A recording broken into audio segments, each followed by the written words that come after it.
Today, Derek and I are breaking down the 2021 Clemson recruiting class. We're going to be going through each member of this class, breaking down our thoughts as fans of Clemson football on how we feel like these players are going to fit in to the Clemson culture and the Clemson program moving into next season.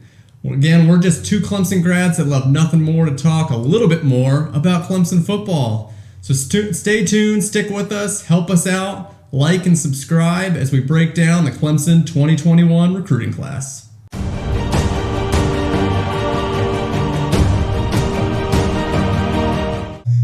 Zaire Patterson out of Winston-Salem. He's a four-star defensive end, number 12 defensive end in the country, number 11 overall prospect in the state of North Carolina. His national rank is 182.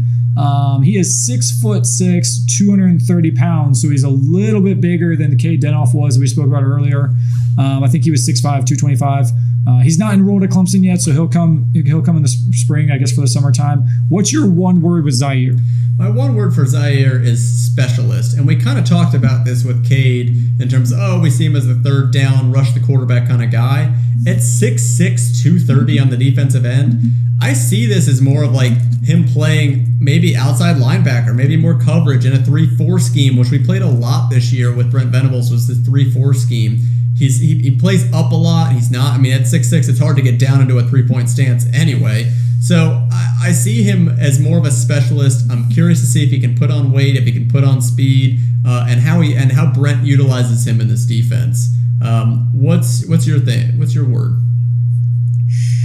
It wasn't until we get all the way down here, I'm like, I put a lot of like music in here between Kansas Carry-On Johnson and the Jeffersons and stuff like that. But I've got another one, and it's Hammer Time. And it's, can't touch this. When you watch him play, he is so quick along that line.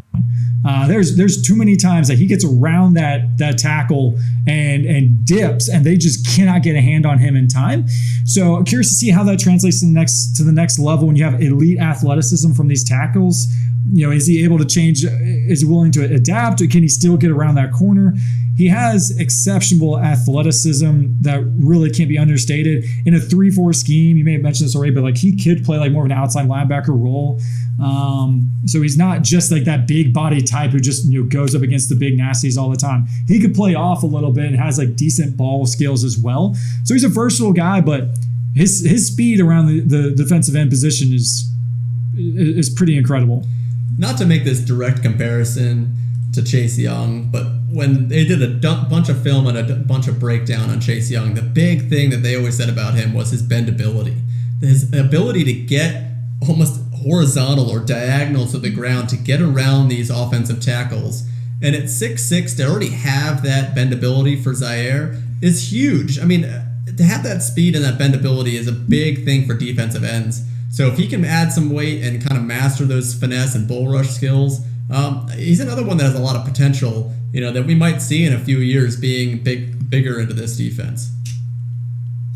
Right. And we've already talked about the defensive end position.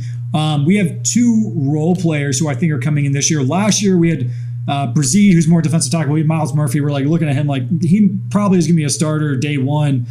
He's just too talented to keep off the field. He's just got that top end sort of talent. Cade and Zaire are fantastic playmakers. They're probably going to have to wait their turn. I don't think they're going to see a ton of playing time up front. KJ Henry, I think, is going to be a senior this year. Xavier Thomas should be moving on after this year as well. So there'll be, and I'm not sure about Justin Mascot. I think he may have one more year, but so there'll be more room after this year, but they'll have to kind of earn their playing time this year for sure. That's our breakdown. If you enjoy our content, help us out, like, subscribe to our channel, add a comment below. We'll be breaking down every single 2020 recruit from the 2021 Clemson class in the near future. So check out the Tiger Football Talk YouTube channel and go Tigers.